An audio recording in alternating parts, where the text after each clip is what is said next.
sound of soft wind chimes and a faint, low drone hum deep within the Earth's crust.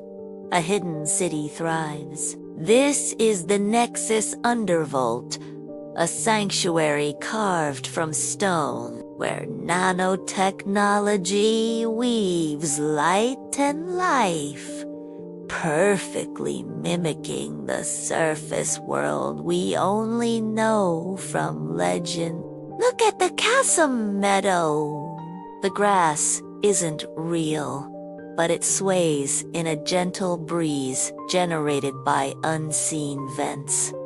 The flowers, they glow with an inner light, a bioluminescence engineered by our ancestors. But over there, in the shadows, stands the true heart of our world's mystery.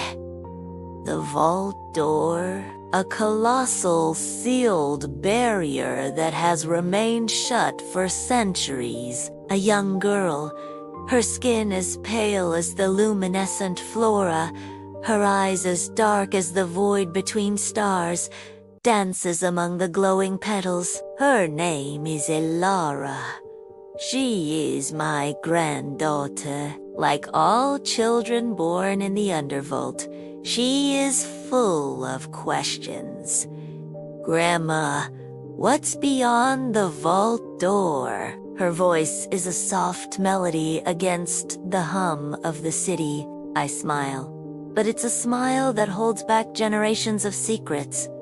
Why do you ask such a thing, my love? She stops her dance and turns, her gaze fixed on the imposing silhouette of the door. If grass and flowers can grow so close to it, she reasoned, her logic sharp and clear, then what kind of things grow on the other side? The vault's immense form is reflected in her impossibly black eyes. The wind from the vents stirs her hair, as if whispering the very question back to her. Her simple query, born of childhood curiosity, stirs an ancient and heavy tale within me. The tale of why we are here, and why that door must never be opened. The vault door, sealed for centuries, it hides the sins and sorrows of a world long lost. It guards us from a truth we may not be ready to face. I beckon her to a stone bench, its surface cool and smooth. It's time. She learned a piece of the story a very long time ago. I begin, my voice dropping to a near whisper. Our ancestors lived on the surface, but a great flood came, a cataclysm that drowned giants and cleansed the earth of its old life. They fled, digging deep into the planet's core to escape the rising waters. As I speak, the images flicker in my mind, tales passed down through generations, shadowy figures carving immense tunnels, their tools primitive at first, then the discovery, the mastery of nanotechnology. Glowing swarms of microscopic machines are silent architects, shaping vast caverns, sculpting stalactites to mirror skyscrapers, and programming light to mimic the sun and moon. They built this undervault, a perfect self-sustaining world beneath the world. For a time, we were utterly alone. But then, in the era they called the 1800s, our ancestors decided to peek at the surface. They sent up the first drones. I pause, letting the weight of the discovery settle. They found survivors. A new civilization called Chronovale had risen from the muck. But something was wrong. Their hearts were filled with hatred, and their bodies were riddled with disease. The cleanse had not purified them, so we sealed the vault for good. We stayed below, watching through the unblinking eyes of our drones as their world evolved. Ilara's eyes widen. She leans in, her voice a hushed whisper. "They're still out there, aren't they?" A guarded smile touches my lips. "Some doors," I tell her gently, "are meant to stay closed for a very, very good reason." She turns her gaze back to the shadowy vault door, the breeze whispering secrets only it knows. What truly lies beyond? It's a forbidden question, a dangerous one. And as the programmed light of our cavern begins to dim, mimicking twilight, the mystery only deepens. Now, let's travel far above the undervault, to the world Ilara can only imagine.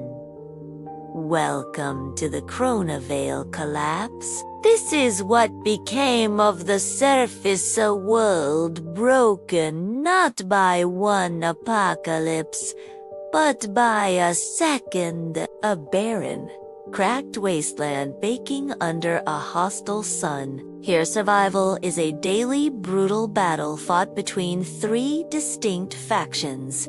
The Hyborgs, half-machine beings who see flesh as a resource. The corporates, who rule from the last gleaming towers of civilization. And the natural-borns, pure string humans just trying to live. This electric truck-like vehicle, a relic of a better time, speeds down a dirt road, its armored chassis dodging potholes and the debris of a fallen world. Inside, there are three souls. Beth, a fierce young woman in her 20s, dirt-streaked and laser-focused, grips the wheel. Beside her is her younger brother, Levi, a teenager whose anxious eyes betray the constant fear they live with. He clutches a worn backpack to his chest, as if it's the only stable thing in this rattling, chaotic world. And in the back, Xavier, their loyal Alaskan husky, his senses on high alert. They skid to a halt before a rusted, makeshift gate. A woman stands silhouetted against a blood-red sunset. This is Rose, their mother. Her face is a roadmap of hardship and resilience. "Where have you been?" Her voice is sharp, edged with a day's worth of worry. "Low battery, Ma," Beth answers, her voice thick with exhaustion.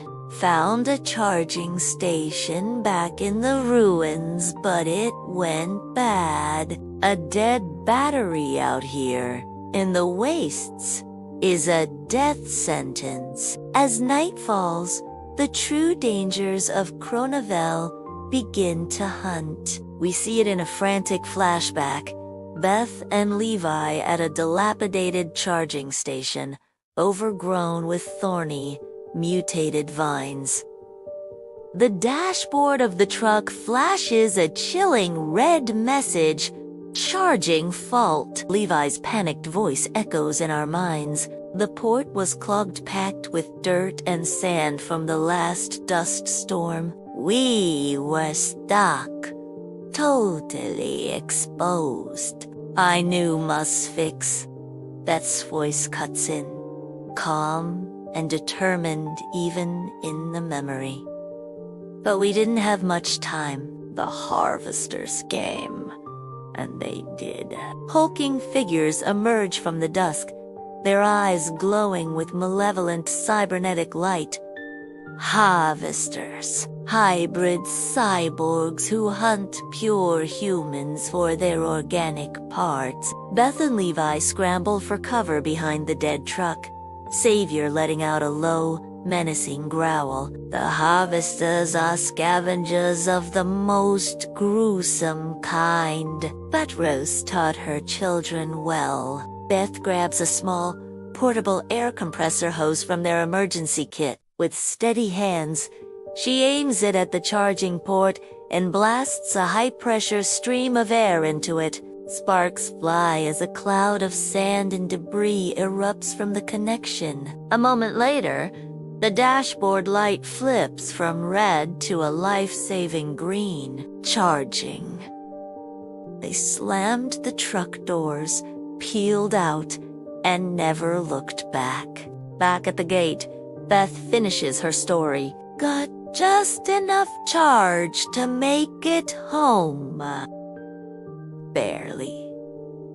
The hardness in Rose's face melts away. She pulls her children into a fierce hug, a silent, desperate confirmation that they are real and they are safe. A day late, but you're alive, she whispers, her voice thick with emotion. You listened to what I taught you. I'm so proud. Savior pushes his head into her hand, and for a moment, they are a complete family, standing against the dying light. Behind them, the gate closes, and the flickering fires of their camp offer a small pocket of warmth in a cold, broken world. In the far distance, the sterile towers of the corporates glow against the night sky, a constant reminder of the powers that be. Two worlds, one hidden in pristine, manufactured safety, the other broken and fighting for every sunrise. A door that separates a perfect lie from a shattered truth. The question remains, haunting both the girl in the cavern and the family in the wasteland. What is really beyond the vault? This is Dual Saga Forge. What are your theories? Who are the giants from the first flood? What will happen when that vault door finally opens? Let us know in the comments below. And if you love stories that explore worlds like these, make sure you subscribe and hit that notification bell. You won't want to miss what we forge next. Thanks for watching.